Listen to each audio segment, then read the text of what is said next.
Hey everyone! Before we open today's file, please make sure to follow us on Instagram at d.s.radio, where you can find all the images that go along with today's case. You can drop us an email at contact.dsradio@gmail.com. You can find all of our socials in the Linktree bio on our Instagram profile, including links to merch. If you're feeling especially generous, you can join our Patreon at patreon.com/dystopian simulation radio, where you can get access to our exclusive Instagram page and make suggestions for upcoming episode topics that you would like us to cover. Speaking of Patreon, thanks to our Patreons, Riff Cult, Cropley Crab, Cash Broadus, Raspberry Jr., Jason R. Nelson, Creepy Paper, Jamie Sook, Michael Laughlin, Lindsay Keller, Mike Wright, Greer Weaver, Kelsey Carithas, Linz Gibbon, Drake Holvig, Only Child, Michael M, Wesley Akers, Riaz K, Emily Medeiros, Pip, Heather Wynn, Graves, Devon Sweatshirt, The Ordained Sinister Minister, and Philip Hoffman.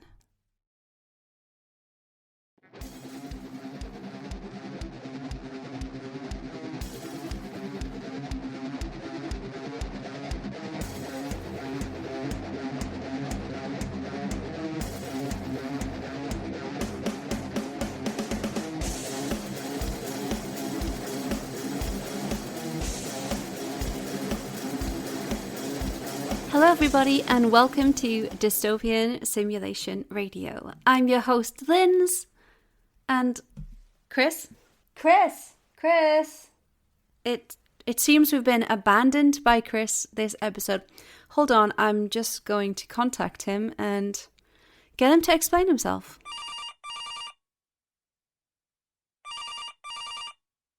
Hi everybody, this is Chris and I'm coming to you live from a hospital bathroom. So you might be wondering, if you listened to the end of the last episode, what was going on exactly. So I'll give you the short, long version. So essentially, Linz and I had been preparing for the birth of my child, and we'd recorded a bunch of episodes in advance.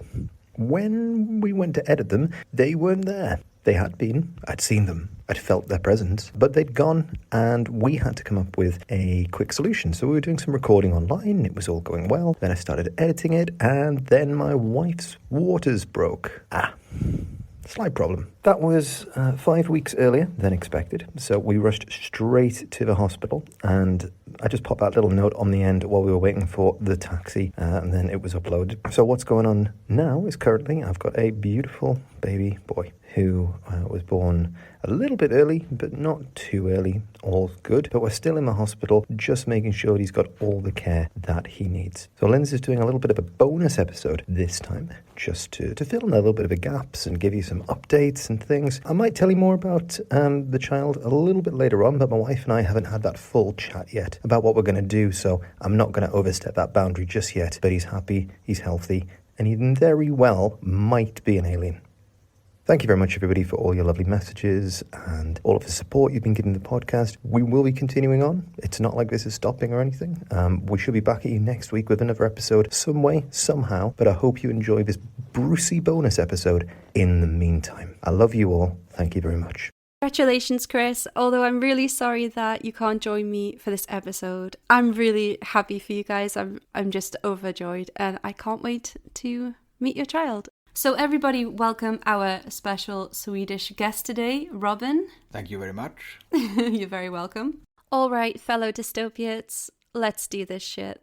So, BPH, or benign prostatic hyperplasia, is a slow progressive enlargement of the prostate gland, and a condition that affects men over 50. It's terrible. Basically, this condition blocks the flow of urine out of the bladder, causing discomfort that can cause problems with the kidneys and urinary tract. Stay with me here, people. There is an interesting story to come, and it's not about expired prostates, I swear. Let's go. So recently, Robin and I, on a whim, we went to a UFO memorial site. And before we went there, I read this basic sort of summary of what happened. But later when we got back to the house, we looked at it more in depth, and the story and the guy involved is very interesting. It had a lot of deep history built into this town where we're at. Yeah, we came to find out that the main player in the story had a lot of local influence. Yeah, not only did he make a hockey team and become a millionaire, he seems like a really interesting guy that nobody knows about, basically. Yep, and all of this kind of stems from the story we're about to tell you. In 1953, a company called Swedish was founded in a rural area of Ängelholm in the south of Sweden and produced a herbal pharmaceutical product from purified pollen extracts that would go on to be manufactured for use in reducing the uncomfortable symptoms of BPH. These extracts contained groups of machine-harvested pollens from organically grown, specially selected plants and capsules that will be marketed under the name, you may need to help me out here, Sernitin. Now, Gösta the Pollen King Carlsson was the man behind the product, but he would come to be known for a very different reason: his interaction with a UFO and its crew members in a forest in Ängelholm in 1946. Although Gösta's encounter happened in the mid-40s, it was only shared publicly when it was printed for the first time in Alles magazine. Yeah, Alles magazine in 1971, was it? Yeah, and the issue actually came out October 31st. So I don't know if that was deliberate, but that's pretty cool. So today, Dystopiates, we have a story for you. The tale of Gösta Carlsson and the Ängelholm UFO encounter. If you want to see the visuals I'm going to be describing and talking about today, head on over to our Instagram page at d.s.radio and follow along as we peer from behind the leaves and into the forest clearing to partake in a spot of intergalactic voyeurism at some apparently very hot aliens. Interesting. I love the levels of input Robin is having in comparison to Chris. It's just like, cool, interesting. Well, you know, it's my first time. Everyone be nice to him, it's his first time. Yeah. We've all been there before. Alright, I'm going to tell you the story. You already know it, Robin, but maybe you don't know all the details. It was the night of May 18th, 1946, around 10 p.m, and a young Gösta Carlsson was bird-watching on the Siberia beach in Ängelholm. He sat listening to bird songs of robins and thrushes and enjoyed a peaceful evening relaxing in his favourite local spot. So it began to grow dark at around 10:45 p.m, and Gösta decided that it was time to head back home to Ängelholm. He switched on his headlamp, which he always had on him on his nightly walks, and began walking up a small hill. In the distance, he saw what he thought to be a reflection of his lamp in the forest. He switched the lamp off and realized that the light was still there, glowing in a glade amongst the trees. The young man entertained the idea that it was likely some other young people hanging out in the forest, but curiosity got the better of him, and he decided he needed to find out. He began walking in the direction of the light. Gösta made his way through the trees and eventually came to a clearing where he saw an image that would cement itself in his memory for the rest of his life. Robin, if you could, in your best Swedish voice. In the furthest part of the glade, just a couple of meters from a lonely pine, there is an illuminated craft, one of which I had never seen before or after. My first thought was that it was a carousel someone had driven there, but I soon realized that that would be impossible, as there was no road leading to the glade. The craft, or object, had the shape of a discus. The craft is resting on a sturdy fin in the direction of the lonely pine, and two telescopic legs, all three evenly spaced under the craft. In front of the fin, on the craft's belly, a hatch is open, with a ladder, like those you see on boats. The hatch is about 1.5 meters above the ground, and I can see how light is coming out from the opening. I try to look inside the craft, but the angle is too narrow. All I can see is the bright light. On the top of the craft there is a streamlined cabin that I estimate to be around 8 meters in diameter, with roughly 1 meter spacing. There are oval windows, maybe 50 centimeters wide and 30 centimeters high. While I am watching the craft, I can't keep from thinking that someone is pulling a prank on me. One thought that goes through my head is that these maybe are German pilots that have escaped from some camp. But deep inside, I know I'm wrong. On the top of the cabin there is a telescope, almost like a periscope on a U-boat. The height of the mast is about the same as the pine, and the thickness of the craft's middle part I estimate to be around 4 meters. At the sides about 1 meter, and the mast should be about 5 meters high. At the top of the mast, it splits into 4 parts. Under the top, I spot the lamp that emitted the strange violet light that I saw from the trail. The lamp is pointing downwards towards the craft, and covers the whole craft like a cheese bowl, with just a few meters of light leaking outside of the craft. The light itself is sort of pulsating from the lamp, kind of like water from a fountain. The strangest thing of all is that the light has a curved path. Where the light hits the ground or grass, it disappears with a sparkling effect, kind of like that of a sparkler.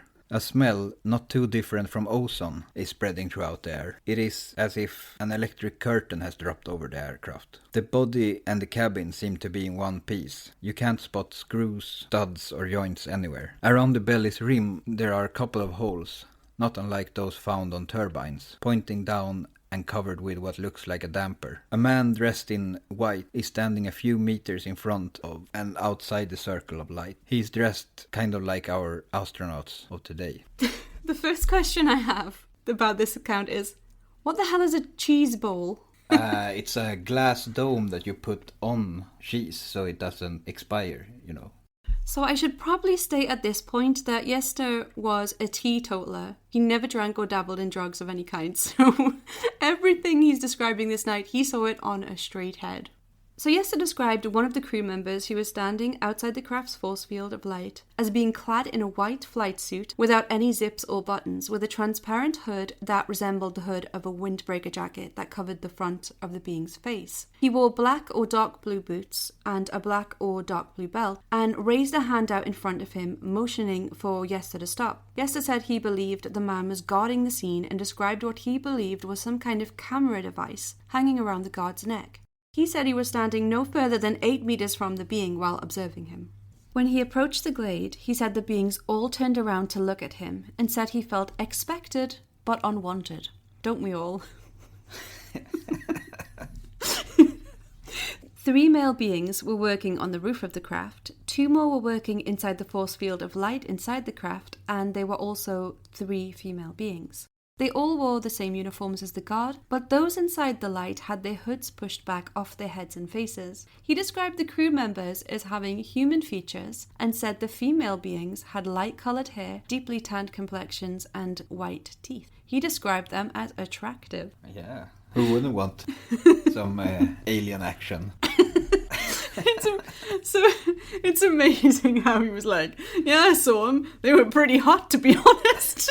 It kind of actually reminds me of just like, you know, there's all those different like types of aliens, like the greys. They're not very hot. They're just kind of like big head, black eyes. Then you got reptilians. No one wants to bone a lizard. Well, maybe some people do. You would be pretty scared if you saw them, I think. Are these the... No, it's not the Nordics. But the Nordics tend to be, like, massively tall, like, really exaggeratedly tall. But yeah, I was thinking that they were, like, 180...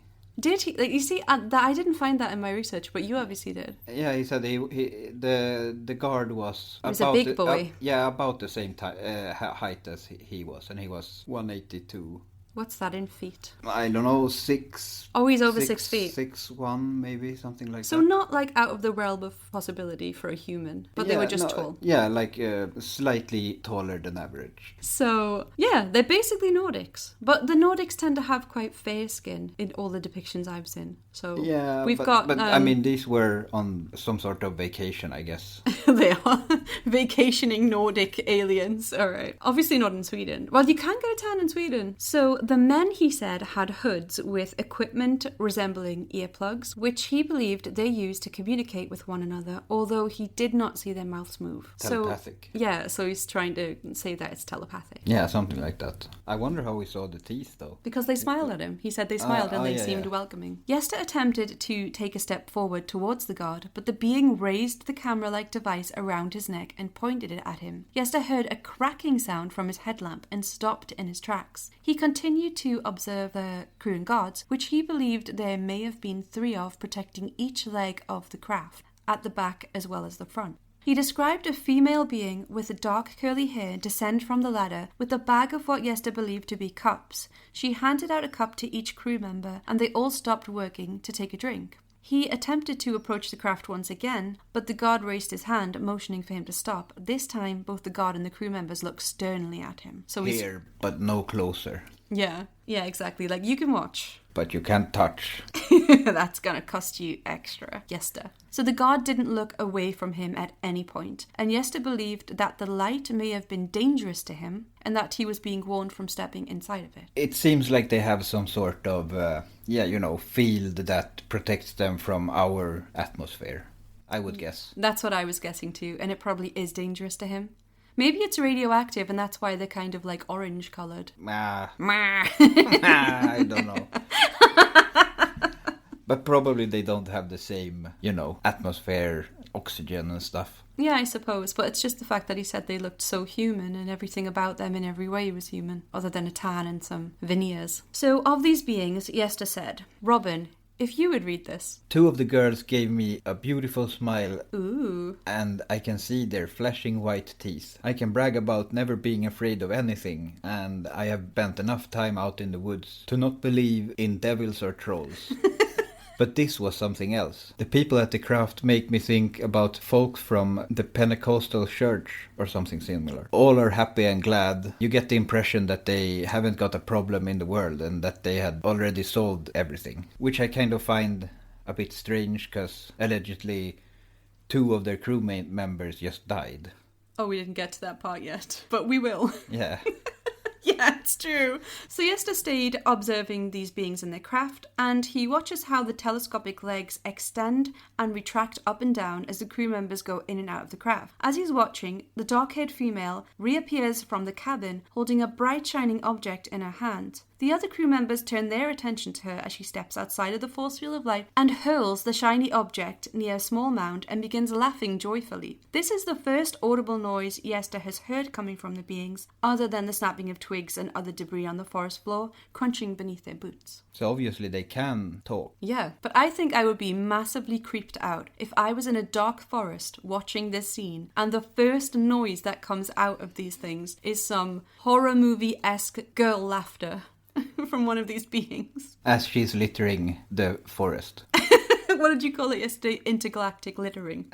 They just come there, throw some stuff in the forest and laugh about it. Bye, bitch, and then just go away. That's a crime. That's a crime, Nordics. So at this point, Gösta decided that he would trek 20 minutes into the darkness back to the beach, where he attempted to absorb what he had just seen and experienced. He took off his socks and shoes and waded ankle deep into the freezing water to make sure he wasn't having some kind of fantastical dream. He decides to go back to the glade to see if the craft is still there, but this time he decided to approach it from the back of the craft, as opposed to the front like last time. Sneaky Swede. On his way back, he sees a red light. At first he thinks he's looking at the moon, but as he concentrates, he realizes it's the craft, rising like a balloon. He described it as sounding like a vacuum cleaner somewhere far off in the distance. The craft, he said, rose higher and higher, encircled by a red hue of light from the turbine holes beneath the craft, until at around 500 meters up, it began to slow down and move sideways, left and right, almost rocking, as if it was looking for something. He notices the craft has retracted both its rear leg stands, front fin and pole mast. The cabin lights are illuminated. The craft tilts again and moves unimaginably quick and shifts from left to right. The lights turn red and it slows down again. The craft repeated this action 3 times before shooting off and disappearing forever. What do you think about that, Robin? Yeah, that's how it usually ends. It's true.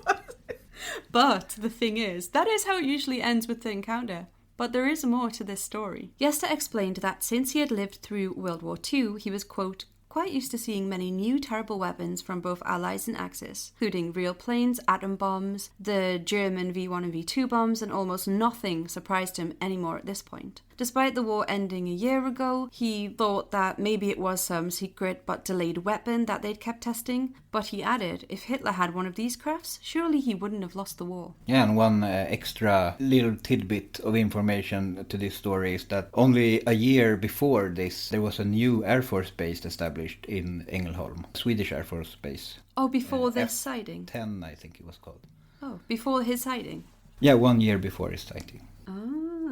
So what do you think? Do you think that he was on the right path with that thought, that it was maybe some kind of new craft they were testing. Also, if you look at UFO encounters and reports, there was a big increase this year, 1946. Really? Yeah, a lot of Air Force pilots in Sweden reported or did not report at the time that they saw these cigar-shaped crafts around Sweden. Oh, I think I read about those. Like, they describe them as like tubular-shaped crafts. What I've read is that this is like 1 year before it started to be a big thing in the US as well. You mean the sightings? Yeah.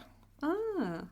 It's weird because, like, normally when you read about these UFO stories or sightings or, like, alien contact things, it tends to be, like, the early 60s onwards. Yeah, and this is probably why a lot of people didn't report these things in 1946, because not much was known about it, and it's only until, recent years that these things have come up, or recent, but it took a good 40 years to be declassified and people coming forward. Yeah, and actually Gösta did say that is like one of the reasons he didn't come forward initially, because he didn't connect it with like aliens or UFO related things until a bit later, until he thought about it a bit more. Yeah, like you said, in the 60s and 70s when it was mainstream. I guess there was sightings, like a lot of sort of like strange craft sightings like around World War II, but that's obvious. Yeah. Yeah, and like you said, only afterwards did anyone go, they're alien beings from other planets. Of course. That's a reptilian piloting that giant cigar. So what happened next? Well, Gösta returned home, half walking and half riding his bicycle that he'd ridden there earlier in the night. And the next day, when he went to turn on his headlamp, it didn't work. The batteries were completely depleted, but after he replaced them, it worked again. That night when he got back, he found it really difficult to sleep. His mind was occupied with thoughts of his experience. He told himself he would return at first light to see if anything was left behind. By 4 a.m. the next morning, he was back at the glade, fueled in true Swedish style by a single cup of black coffee. He hopped on his bicycle and was rummaging around for evidence that his surreal experience was more than a dream. There was a light mist of rain as Gösta approached the glade, armed with a ruler, a notebook, and a pencil to document evidence. I don't know why that just sounded so cute and wholesome when I read it. I have all my kit. This is a man who's married and stuff. He has a wife and he's like, gets on his bicycle, gets a notebook, a pencil, and a ruler and heads back. He got married the year before, right? Yeah. How old would he be at this point? In his 20s? Wasn't he 28? Yeah, he was in his 20s. Yeah. Yeah, he was a young whippersnapper back when this happened. But But you can imagine how excited you would be, and like he's just laying in his bed, planning on what to take. Yeah, I mean he was there by 4 a.m. So he definitely did not sleep. He was like, gotta get that alien stuff. Actually, when we went to the site, we sort of did a similar thing. We went in the back of Robin's Jeep and we got this little glass jar that we use for salsa dip, and we got a measuring spoon we use for coffee and a butter knife, and we collected little samples of the soil from the alien grave and the landing site. And they're now on my desk, so I guess we're all guilty of becoming like 90s children again whenever we find anything UFO related. So he couldn't see anything at first, and he felt anxious as he recalled the events of the previous night. On closer inspection, he discovered indents in the ground left by the craft. The grass around the indents, which were just a few centimetres deep, were burned, exposing the sand beneath. Grey ash was left behind, and the branches of a nearby pine tree were damaged. Gösta got to work documenting his findings. He measured the width and depth of the indents and made sketches. By his calculations, he estimated the craft to be around 16 metres in diameter, and there was also boot prints, which were a European-sized 39 to 44. Somewhere around there. Well, there was a lot of different boot prints. Yeah. So I think they were all between 39 to 44. So average, shoes, nothing crazy and alien, no clown aliens going around. Yeah, and apparently, like, they examined some flight photos of the area, taken the year after. Okay. But on those photos, allegedly, you're supposed to be, you can see that this little glade actually has some imprints on it. No shit. So he didn't just make it up in the 70s, like he had. Well, he obviously could have made it up, but the indents were there a year after. Yeah, on a photo, like survey photo. Okay.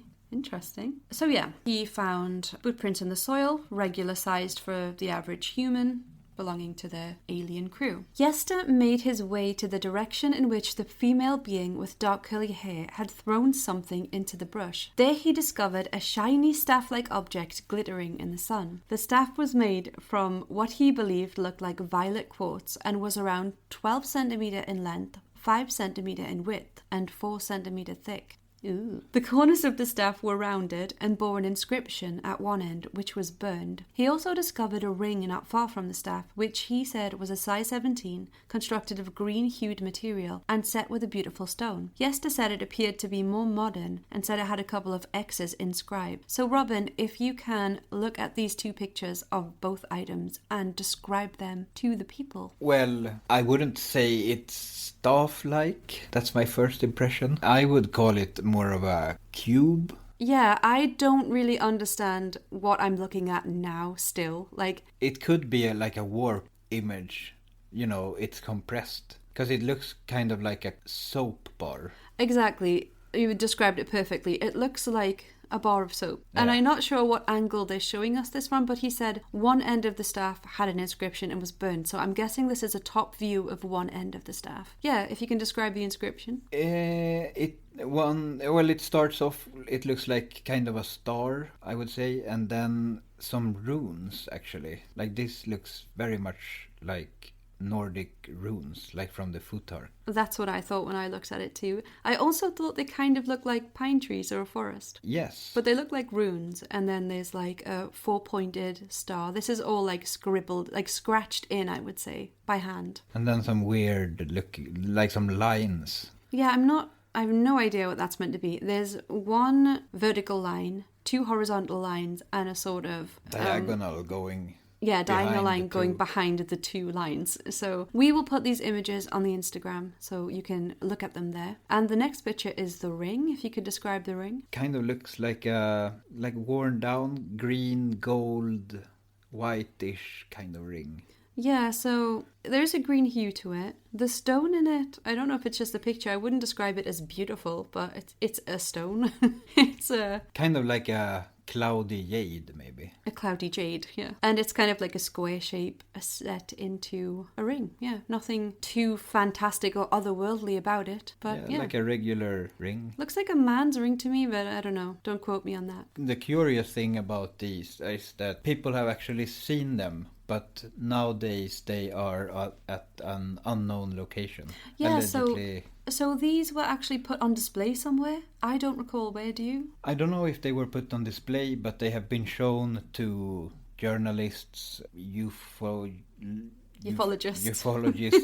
that actually have held these items in their hand, and also described and seen this burned place on this quartz, kind of the rod. The staff, the extraterrestrial probe. Yeah. We don't know what it is, but it was junk to them. They just threw it away. Yeah, it feels like that. Maybe with the burning, and maybe it was some kind of insulation or some kind of part that broke. Yeah, part of the craft. I did read somewhere that he said it was powered by these kind of violet quartz rods. 12 of them or something, if I remember correctly. But we will have to do a deep dive on this stuff, and this is just basically the case in a nutshell for you guys today, as it's a bonus episode. Yeah, and I think Gösta himself said that after his death, these items would be given to the UFO, what's it called? A Swedish UFO society, and it would be donated to them. And it wasn't? Apparently his daughter holds on to these, and she has never given any interviews or talked about this. Damn it.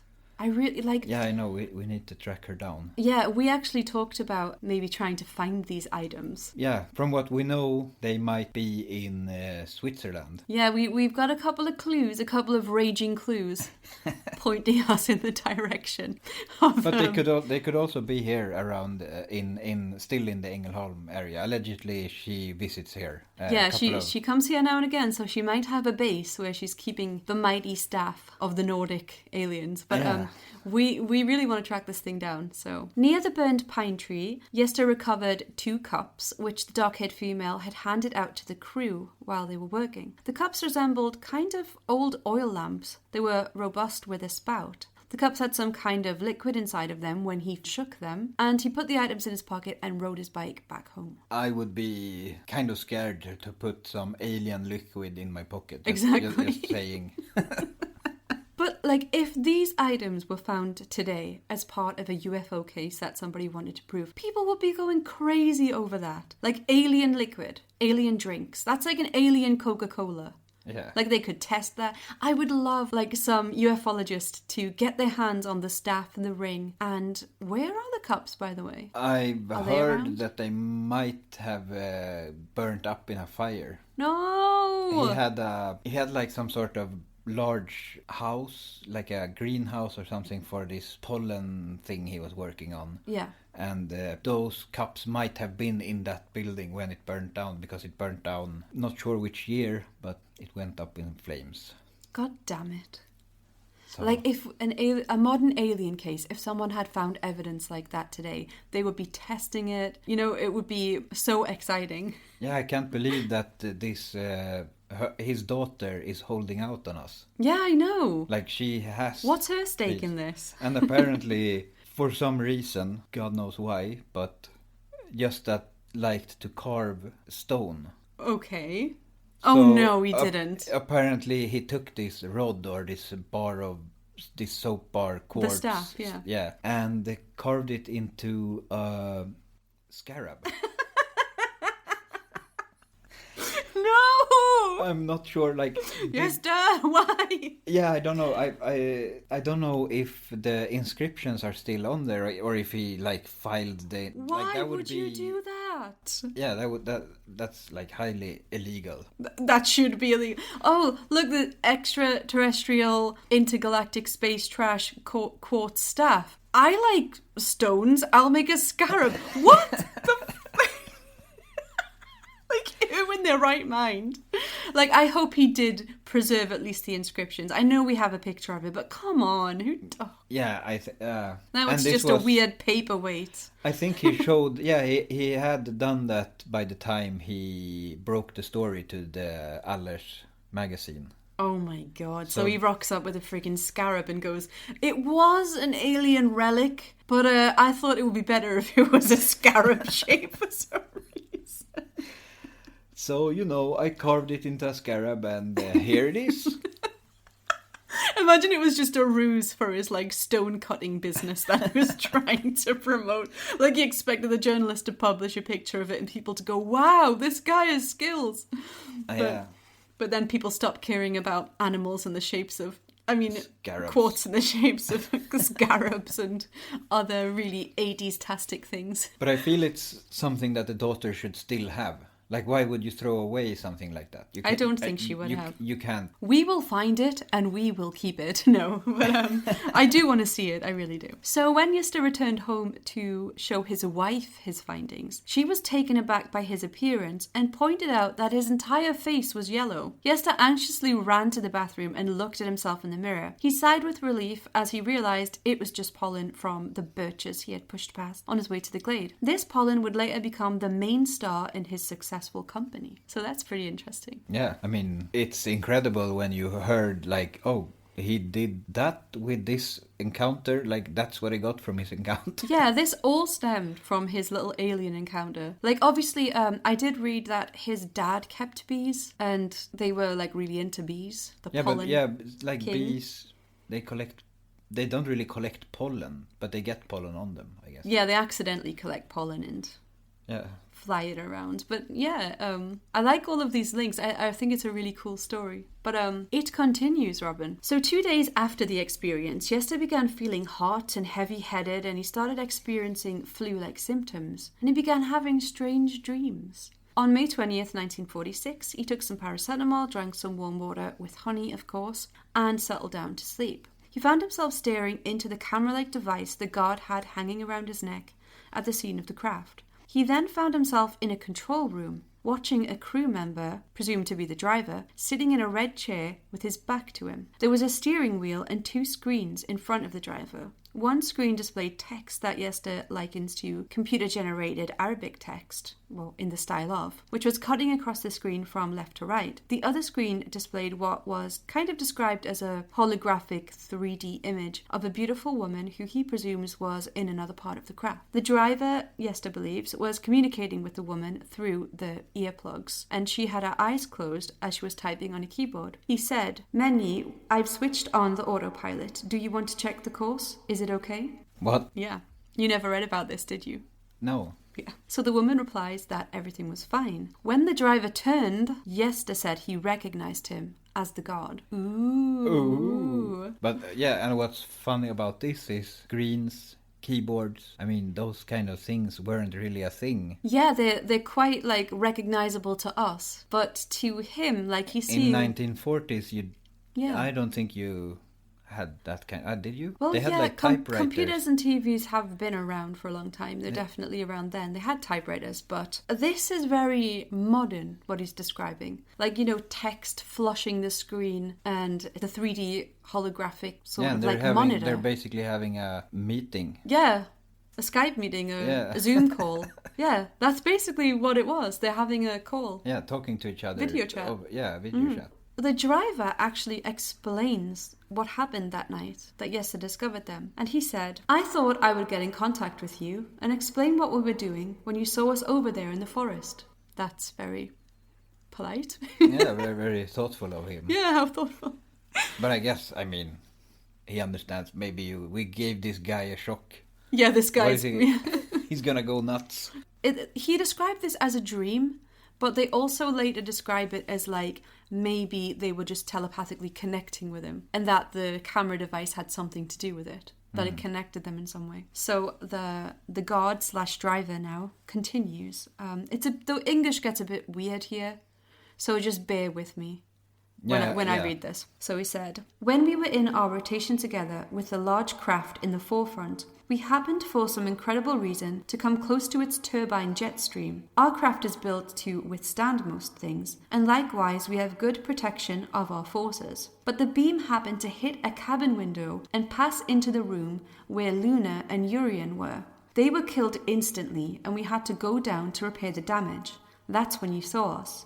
We had a first thought to bury the two dead on the spot, but we realized that it would cause problems, so we decided therefore to bring them to a sterile asteroid. We cut a number of pine branches that we packed them into, and we've kept them now in a room on the ship." Does that help you understand what happened to Gösta that night, Robin? No, not really. So what he's saying is basically... Well, they had some kind of accident. Yeah, the crew were flying their little ship, and I think some light or laser that they had beaming off their ship hit a cabin window, reflected back to the ship, and killed two of their teammates through one of the windows they were standing at, and damaged the ship. So their own sort of technology was reflected back at them and damaged the ship. Some kind of laser, or what? That's what I imagine. It's hard to really grasp it from this text, but that's what I think they're trying to say. Also, it would be probably hard for him to understand, or, I mean, it's hard for us to understand, to be honest with you, with the way it was written. But, yeah, that's how the two crew members died. So their ship was damaged. They landed in the glade, and they thought, we'll bury the bodies here and we'll mend the ship. But as they're burying the two bodies, which explains why there is that part of the memorial site that says alien bodies were temporarily buried here. Yeah. That explains this part of the story. So they go, oh God, that guy's seen us. This is going to cause us issues. We have to dig them back up, make these little coffin sort of gurney, make a sort of gurney from pine sticks, and we'll bury them on a sterile asteroid later. As you do. As you do, apparently.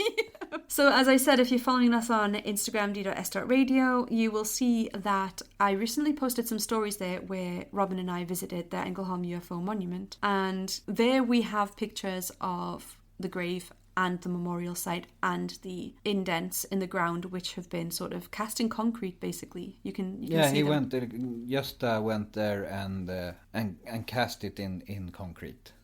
He did that himself? Yeah, and built the model of what he saw in the middle of it. So it's all like he built that. He built the signs that we read. I don't know why that sounds funny to me, because, like, a memorial is usually something that other people place there. Like, you know... It was kind of funny written, though. There were some signs and they said, the eyewitness. And then it said that Gösta Carlsson had done it. But he was the eyewitness. So he's like doing like a third person, like The Rock. Yeah. When he talks about himself in third person. Look, Chris isn't here and I had to get a wrestling reference in there somewhere, right? Oh yeah, if this is your first time listening, usually Chris is the host, but as you heard at the beginning, he's having a baby. So go back and listen to the other episodes to see what the podcast is usually like. But it's great to have our Swedish amateur ufologist here with us today. It's great to be here. Aww. After this dream / what would you call it? I'd say like a lucid dream. It was a realistic dream. It's either a lucid dream or a telepathic transportation of his astral body to an alien ship. Yeah. This is very hard to get your head around, so let's just go with that. So he woke up with a massive headache and a really dry mouth, and he felt terrible. Several days later, on May 26, Gösta felt the same flu-like symptoms washing over him. And just as before, when he fell asleep, he was met with the image of the god holding the camera-like device up to his face. He finds himself once again in the cabin, shown images of a modern-looking city next to buildings shaped like ancient Egyptian pyramids. He took this to be an image of the alien's homeland, and it had a violet sun, and it was light years away from our own. When they arrived to their destination, with Gösta in tow, he described it as a rocky terrain, which he took to be the sterile asteroid. The dead crew members were taken off the craft and laid on the ground in their coffins made from the pine branches. The crew members mourned them and returned to the craft. When he snapped back into consciousness, he did not feel hungover or thirsty like he did the first time. So they allowed him to be there for the funeral ceremony of the two aliens beings that he was kind of involved. So. Yeah, exactly. So they basically invited him to an alien funeral on an asteroid. That's pretty awesome. That is pretty awesome. How he sat on this story for a good 2 or 3 decades is beyond me. I could never sit on this. I would I'd write this on my Instagram stories seconds after it happened, sadly. Yeah, but then again, for he the didn't time... have Instagram. He was inscribing it in some rock. No, he was actually damaging all the evidence to make his little scarabs. Oh. So, the being shared information with Gösta, 10% of which he took to the grave. So 10% of the things they told him he would never share with anyone, and he said he would never share it with them, and he never did. He did say that his idea about this medicine he started making came from this. Yeah, that's obviously the 90% that he did want to share. Yeah. He did give a couple of examples of the things that they told him. So, just out of curiosity, if you could question these beings, what would you ask them? Oh, I guess... the first thing would be, where are you from? Yeah, that's a good level-headed question. And how are you doing? How are you doing? Doing good there with your 2 dead crew members? Lovely. No. So yeah, where do you come from? That's a good one. Describe where you live. What else? I don't know. What would you ask some aliens that, how do you keep your teeth that white? What do you eat over there? Well, Gösta went for a bit of a more philosophical question, and he asked them what God was. Oh. So he was told that there's a male and female God, or male and female entities, who are the origins of all life and they govern all. He found out that from them, when a person dies, which afterlife they receive depends on how they conducted themselves, including every action and every thought they had ever had while they were alive. Kind of, yeah, I recognize that though. Mm-hmm. A lot of us are going to hell. But wait, they told him there was no heaven and hell, and the concepts of heaven and hell didn't exist there, physically at least. They said that souls are placed by the male and female rulers and can end up on an infinite number of planets light years away from one another. So they just place souls boop, boop, boop into entities or, wherever they want in this, expansive universe. Infinite when universe. you die, you kind of teleport to another essentially planet. Yes. Oh, yeah, essentially, which is that is a belief held by some kind of UFO cults too. That's actually what the aliens told me too. Oh, come to think of it, you have an alien experience. Yeah, actually. You have to share that with us. Yeah. Like, I don't quite remember it. I remember the basics of what you told me, but it was a while ago now. So, yeah. And it's something you don't really want to talk about because You've it's crazy. It is crazy. And you told me, I don't know why you told me. But are you prepared to share with the world your alien encounter? I totally forgot about this. This is amazing. Okay, take the stage.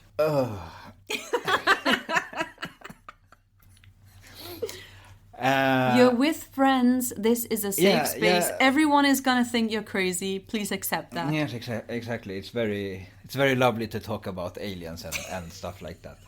I 100% don't know what happened, but it was kind of. But it was aliens. I'm not saying it was aliens, but it was aliens. All right, go for it. Set the scene. How old are you? Where are you? Where in the world are you? I was in Stockholm and I was about 17. I must have been 17. Mm-hmm. And I was practicing martial arts and I was on my way to the practice. So I got on this bus because I'm taking the bus there. And I don't really remember like how I got on. I know I got on the bus, obviously. But then I kind of blanked out. Like fell asleep? Yeah, kind of like losing consciousness. You passed out? Yeah. Terrifying. Because I can't remember anything about the trip on the bus. It was for only after about 10 minutes where I woke up and I wondered where am I? What am I looking at? I was looking out the window of the bus and I couldn't recognize buildings or like anything. Nothing made sense. Like it was just like coming out from a deep sleep or something. And as I was like kind of waking up to this, I realized where I was slowly, and I was kind of freaking out because I was like, what's going on? Yeah, I would freak out. It's scary. What's happening? And just before I woke up, the only thing I could remember as I was trying to understand where and what was going on, I remember like laying down on this table with like it was dark but still a light above me, and I felt the presence of maybe 2 or 3 things that was like leaning down over me, but I couldn't really tell like what it was because I was kind of blinded by the light. So like silhouettes or shadows? Yeah, the only thing I could see was these like hands or shapes like hands with kind of long weird looking fingers. The greys. It's the greys, man. Yeah. Oh. That's why you're scared of that's why you're scared of aliens. Robin is like scared of greys, like legitimately scared of them. And I've never met anyone who is scared of greys because they're so goofy looking. But you genuinely don't like them. Like sometimes I bully him online with like sending him like gifs of just like multiple alien greys staring through the screen. But I didn't know. I actually feel bad now because you actually saying you had this experience. I don't know what it was, but it was really scary. And when I woke up from this, judging by like I got on the bus and then the time it takes to come to where I was, it's about 10 minutes. So I was completely, and I can't remember anything. I couldn't remember anything. Like I didn't know that I got on the bus until a few minutes later, and I couldn't make sense of any of the people that were on the bus. Like I was looking at humans, but I couldn't tell that it was humans, or I was looking out the windows and I didn't understand what a car was, and I couldn't tell what a building was. It just didn't make sense. Did you see a doctor after this? It was really weird, and I didn't want Did you see a doctor after this? No. My God. And I didn't want to tell anyone because it was kind of scary, like truly scary. I've never been felt that confused in my entire life. That's actually really horrible, and I feel guilty for laughing. It was very scary, and I don't know what that was. Yeah, I just got home from school. I was on my way to practice, and then the greys. Yeah, terrible. Holy shit. I didn't know that you were like legitimately that terrified. Like you told me the story and I laughed. Like it was a while ago, and I don't remember the table part or like the hands. Yeah, but imagine how. Yeah, that's actually it's that's really horrific. weird. Like the only thing I can think of is like I somehow instantly fell asleep and had a weird dream. I don't know. Were you tired? No. Well, there you have it. An exclusive Swedish alien story. Mini version within quite a big alien story, Swedish alien story. All right. Yeah, Okay. so I can let you know. I don't know. Poor guy. Are you empathizing with Gösta? Yeah, I guess he had a somewhat different experience, but Yeah, he seemed to have sort of a nice one, and you just had a terrifying ordeal. I just feel like that thing was that was scary. It was a kind of a nightmare. Yeah, that's more than a nightmare. So that is the story of Gösta Carlsson and the Ängelholm UFO, and that's also the story of Robin and his alien grey bus abduction at the end there. Thank you so much for sharing that with us, Robin. Yeah, no problem. Go fund me for Robin's therapy. And Please, please. I still think there's like they're running around in the basement. I don't know. It's very scary. He's legitimately scared of that. Okay, now I won't bully you with that in the future anymore. To be honest, that's quite like I can see you look uneasy right now. I didn't think this would be the outcome of this episode, but here we go. So thank you everyone for joining us today. This was a bonus episode, like I said earlier. It's not usually this. Well, Robin isn't usually a co-host, but we definitely will be having him again for some alien episodes in the future. Thank you so much, Robin. Yeah, thank you. Thanks for having me. Yeah, cool. And big congratulations to Chris on the birth of his first child. I've known Chris for ages. He's my best friend. I'm super happy and proud. Can't wait to meet his son. Okay, thank you so much for listening, everyone, and joining us on the Dystopian Simulation. See you next time, where we will be discussing a very curious topic indeed with Chris. Bye! Bye-bye. Bye!